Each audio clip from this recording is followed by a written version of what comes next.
What's good? YouTube, it's your boy Flames back at it again. Um, Another Bob Rooney video. Um, and yesterday, I'm gonna get into the video. I'm just gonna talk for like 30 seconds. Or yesterday, man, I was so tempted, man. I slipped up on my sin, bro, and I seriously got locked in, bro.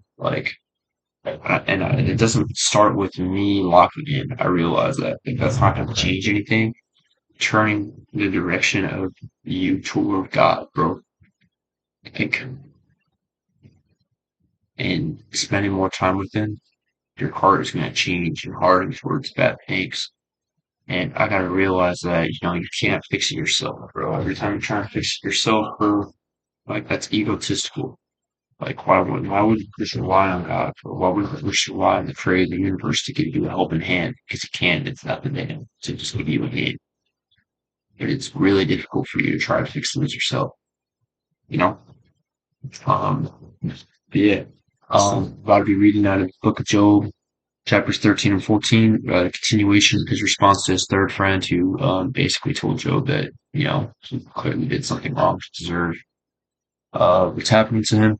So we're going to, here's continuation, and then hear him talk, and then next day, we're going to hear a response from one of his other friends. But today is just going to be two chapters of continuation of Job's response. So, without further ado, let's get right to it. Chapter 13. Job continues, I will still hope in God. Behold, my eye has seen all this, my ear has heard and understood it. What you know, I also know. I am not inferior to you, but I would speak to the Almighty, and I desire to argue my case with God. As for you, you whitewash with lies, worthless physicians are you all. So he's not just taking the rebuke from his friends. He's kind of like, yo, like, who are you guys to tell me this? Like, this is between me and God. Oh, that you would keep silent, and it would be your wisdom. Hear now my argument and listen to the pleading of my lips. Will you speak falsely for God and speak deceitfully for him? Will you show partiality toward him? Will you plead the case for God? Will it be well with you when he searches you out? Or can you deceive him as one deceives a man? Can't deceive him. Omnipotent, all knowing. He will surely rebuke you if in secret you show partiality. So he's saying, like, it's kind of the same concept we talked about this before. The verse that says, um, why are you worried about the plank in your brother's eye when you have, or why are you worried about the speck in your brother's eye when you have a plank in yours? Saying, like, these people are being hypercritical to Job, and, like, I mean, all sin is sin, but they're probably in their lives, like, I can almost guarantee you that they're probably doing worse than Job, like, on a faith and, like, righteousness standpoint, I guess. And they have all this to say about Job just because they see that things are going wrong about him. And they're so quick to judge because, they might have even been jealous of him before. And now they think that, like, oh, like, he was never better than me all along. Like, and that's how a lot of people think. People that are egotistical think like that. And God exalts the humble and he tests the proud. We got to make sure that we stay humble always. This is key, bro. Will you plead the case for God? Will it be well with you when he searches you out? Or can you deceive him as one deceives a man? He will surely rebuke you if in secret you show partiality. Will not his majesty terrify you, and the dread of him fall upon you? Your maxims are proverbs of ashes, your defenses are defenses of clay. Let me have silence, and I will speak, and let come on me what may. Why should I take my flesh in my teeth and put my life in my hand? Though he slay me, I will hope in him. Yeah, I will argue my ways to his face. This will be my salvation, that the godless shall not come before him. Keep listening to my words, and let my declaration be in your ears. Behold, I have prepared my case. I know that I shall be in the right. Who is there who will contend with me? For then I would be silent and die. Only grant me two things. Then I will not hide myself from your face. Withdraw your hand far from me. and let not dread terrify me. Then call and I will answer, or let me speak, and you reply to me. How many of my iniquities and my sins? Make me know my transgression and my sins. We're saying, like, God, reveal to me what I've done wrong, if that's the reason that this is happening. I believe.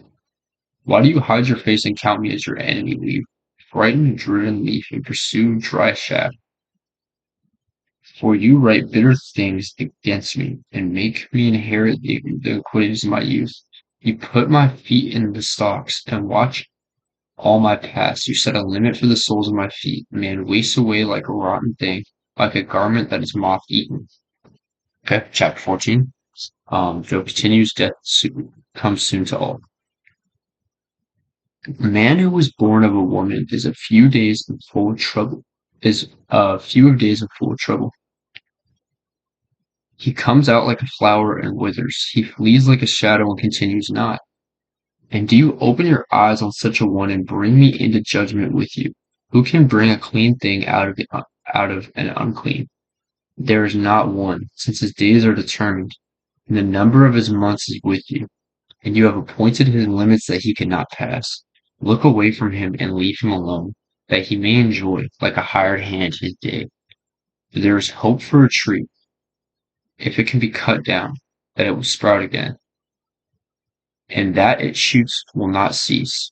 Though its root grow old in the earth, and its stump die in the soil, yet at the scent of water it will bud, and put out branches like a young plant. But a man dies and is laid low. A man breathes his last, and where is he? As waters fail from a lake, and a river wastes away and dries up, so a man lies down and rises not again. Till the heavens are no more, he will not awake, or be roused out of his sleep. Oh, that you would hide me in Sheol, that he would conceal me until your wrath be past, that you would appoint me a set time, and remember me. If a man dies, shall we live again? All the days of my service I would wait till my renewal should come. You would call, and I would answer you.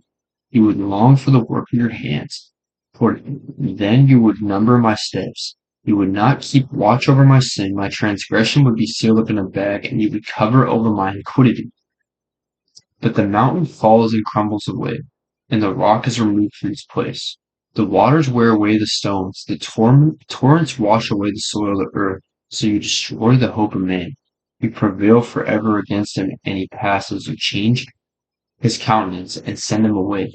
His sons come to honor, and he does not know it. They are brought low, and he perceives it not. He feels only the pain of his own body, and he mourns only for himself. Okay, so in the next chapter we're gonna get into Job's friend. I don't know which. It's either the second or the third friend.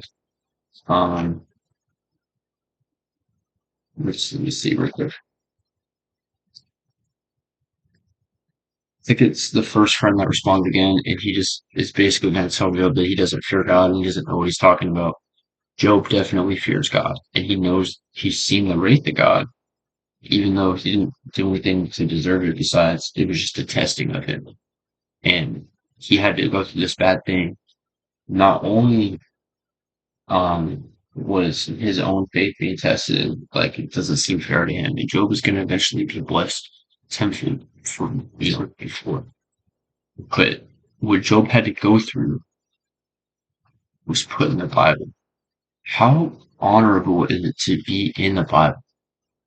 And that story has been told to hundreds and millions, if not billions of people, and has helped build and grow people's faith. So at the end of the day, like I would go through the worst in order to help save millions of people, 100%. Job is definitely spending eternity in heaven with Jesus, 100%. And yeah, man, put your faith in God through the good and through the bad, man. The good and through the bad. And I promise you, like everything is gonna be okay, bro. And Jesus loves you, loves all of us. Just turn your life to Him, and everything's gonna be okay. Everything will be okay. You don't have to worry about your future, and I think God will take care of you. When you have nothing, get faith in Him. When He gives you everything, continue to have faith in Him so He doesn't take it away. And when you're blessed, use it to help others. And I appreciate y'all. I love y'all. And yeah, I'm gonna catch y'all tomorrow. So.